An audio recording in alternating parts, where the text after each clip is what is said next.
Okay, guys, getting ready to read chapter 17.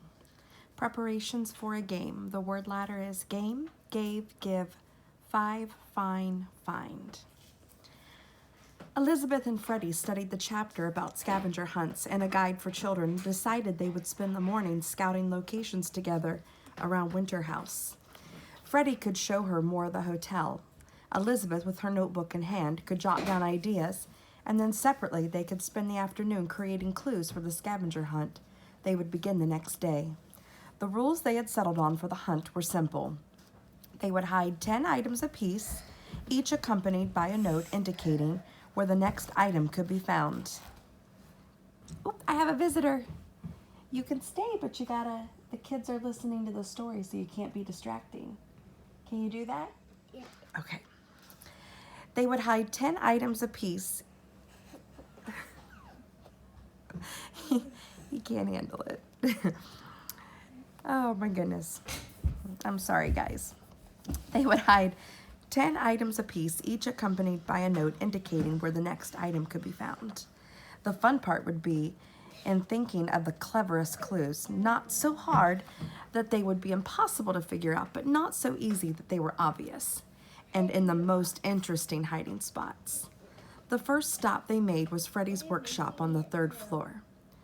"Norbridge gave me this," Freddie said, as he took out a silver key and put it in the lock, "so I can come work here anytime I want." He tapped a red and white sign on the door that read "Safety First" and said, "Resist taffy in here." Elizabeth rolled her eyes. "Freddie Knox, inventor and anagramizer," she said. "But that's actually a pretty good one you came up with." "Anagramizer," Freddie said approvingly as he opened the door. "I like the sound of that." The workshop was a small converted storage room with a workbench at its center and a wall, hung with hammers and wrenches and screwdrivers in trim rows on little hooks. Pieces of plywood rested here and there against a second wall. 4 barrels of walnut shells stood in a line, and a few piles of sawdust dotted the floor. A steel fire ring sat off to one side, with a few pieces of charred wood in it. A third wall was entirely obscured by a pile of wood crates and boards. On the table in the middle of the room lay a half a dozen sections of what looked like cut limbs of a tree branch, and all around these sat pots of glue and clamps and chisels. "See? The walnut wonder log is kind of like those compressed logs you have seen before," Freddie said, lifting one of the logs from the table. I'm going to show you the picture.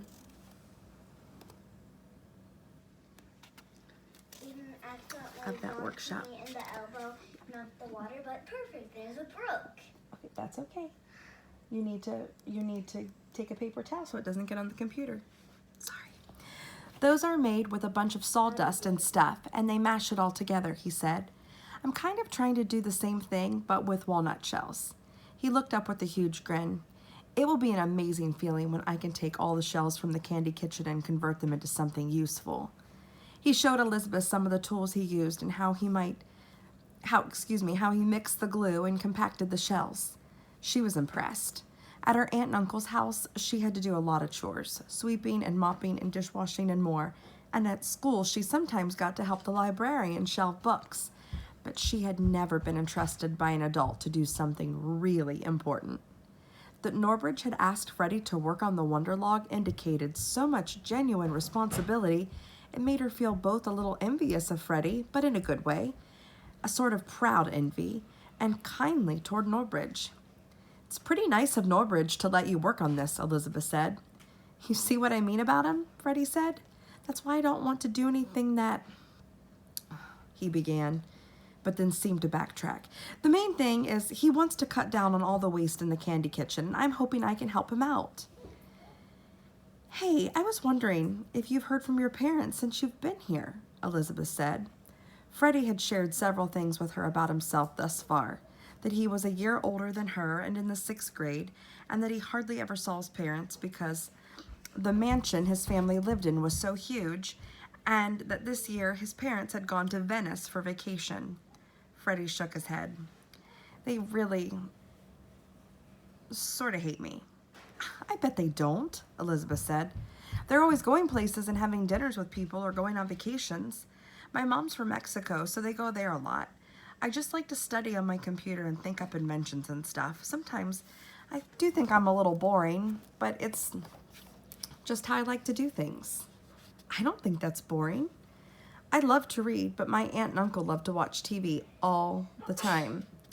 All I know is my parents never want to have me around. He frowned. I don't really care anyway. I know they don't like me. Elizabeth was certain he didn't mean what he said. When you think about it, they could have sent you anywhere when they went on their Christmas vacation, but they know you like it here, so they let you come. That must mean they don't hate you. I wish they would just let me live at Winterhouse. I don't even have parents. What happened to them? I lost them in an accident when I was 4. Once again, the jumble of memories swirled through her mind, the fire, the confusion, the fear. Without thinking, she pressed a hand to the pendant around her neck. Freddie didn't seem inclined to ask her anything specific about how her parents had passed, and she was glad of this. I've lived with my aunt and my uncle ever since. She pictured Aunt Purdy and Uncle Burlap at some hotel, maybe. She couldn't imagine them actually enjoying themselves, no matter where they were. But I can't wait until I'm old enough to just leave them. You're really lucky you have parents, you know? Freddie said nothing in response, merely adjusted one of the logs on the table before saying, "Hey, I'll show you where they make the Florschen. Come on." The candy kitchen was so much larger than anything Elizabeth had imagined from her few minutes outside it her first night at Winterhouse. She could hardly believe her eyes once she and Freddie stepped through the door. Inside was a spread of more than a... I'm reading. Inside was a spread of more than a dozen large rooms with counters and shelves designed specifically for the making of Winterhouse's world-famous confection. There was one room where 20 women sat and shelled walnuts with small hammers and sorting knives, and another room where a dozen men, as fit as bodybuilders, tended kettles that hovered over wood-fueled fires and cooked up a sugary jelly of apricots, picked in the orchards from the valleys far below. A room where sugar was sifted and whisked and jostled and tossed by 3 powder masters until it was just the right airy consistency. A mixing room, a cooling room, a packaging room, a stacking room, and a half a dozen others where ingredients were chopped or cooked or sorted or bundled. Elizabeth and Freddie spent an hour in the kitchen, looking around, tasting samples and talking to the women who put the Florschen in boxes and tied ribbons around them before they were shipped all over the world. "I think if I worked there," Elizabeth said to Freddie as they departed, "I would eat more Florschen than I made." "Best candy in the world," Freddie said. He looked sidelong at her. "Getting some good ideas for hiding places?" She hugged her notebook to her chest and gave it an imperious look. "Maybe," she said, "maybe not." He shook his head. Okay. We'll see who stumps who." "Whom?" Elizabeth said. He sighed. "Bookworms." With a snap of his fingers, he said, "Hey, idea. Let's go to the 13th floor, up to the tower. From there, we can work our way down." "Lead the way," Elizabeth said. The tower was a large round room at the very top of the hotel with windows all around, flags set in stands in all directions, and with a view so endless it took Elizabeth's breath away. Mountains marched to the horizon on 3 sides. Lake Luna spread like an emerald jewel far below, and the valley lay behind them where Elizabeth could make out the thin and winding thread of the road up to Winterhouse. The day was sparkling in blue, which made the snow-covered mountains appear even more brilliantly white. Elizabeth stood gazing as though she'd climbed to the top of the tallest peak in the range and could see the whole world beneath her. "Amazing, huh?" Freddie said. "Sometimes I just like to come up here and look around." "I can see why," Elizabeth said. She added, "The tower at Winterhouse," in her notebook on a page headed "Possible Locations for Stories I'll Write Someday." Freddie studied her. "I'm getting some good ideas for clues," she said. "Any guesses about the key word for Nestor's painting?" Freddie asked. Elizabeth had been thinking about this very thing throughout the morning. "Nothing yet, but I'm going to figure it out sooner or later." "It has to have something to do with Winterhouse, don't you think? Like Nestor's wife's name or Luna for the lake, you know." "I'm going to try out all the possibilities," Elizabeth said. "I'll work on it too." Freddie glanced at his watch. "Lunch is in 45 minutes. Why don't we separate now and figure out our own hiding places? I'm going to go poke around, but I'll see you at lunch. Freddie waved as he left the room. Happy scavenger clue location hunting?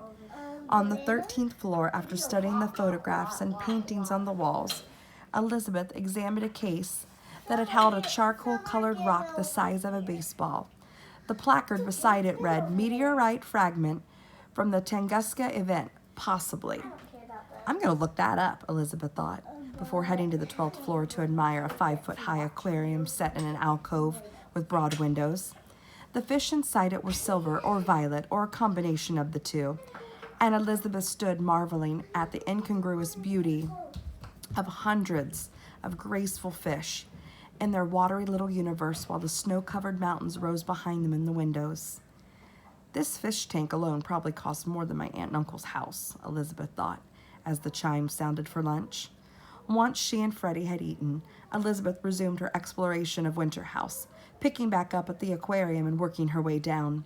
It was after she had found a 20-pocket, 30-foot-long billiard table in a corner on the 11th floor, a statue of Nostradamus on the 10th floor that said yes, no, or maybe if you asked it a question and pushed a button on the wall, and a map of a place called Ukbar with no locations or names that she recognized on the wall of the 9th floor, that Elizabeth departed the stairwell onto the 8th floor and saw Marcus Q. Himes turning his key in the door of a guest room and entering.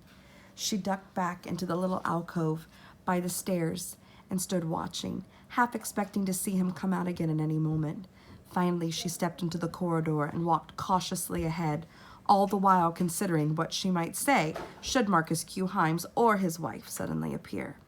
She drew nearer to their room when the elevator doors beside her opened and a young blonde-haired cleaning lady dressed in a trim purple and black outfit stepped off, rolling a cart loaded with towels and scrub brushes and a large vacuum.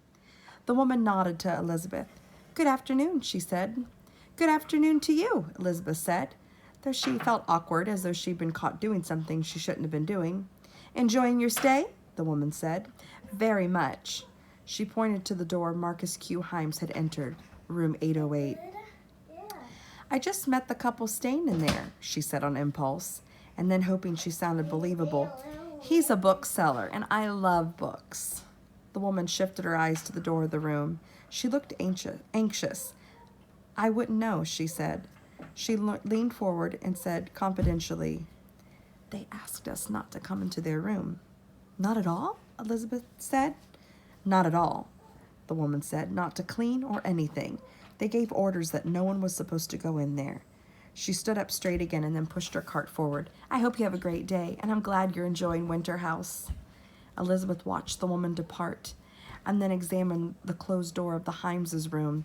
The only reason they wouldn't want anyone in their room, she thought, recalling the crate that she'd seen when she'd arrived 2 nights before, is because they're hiding something. She headed back to the staircase and decided to skip the 8th floor altogether.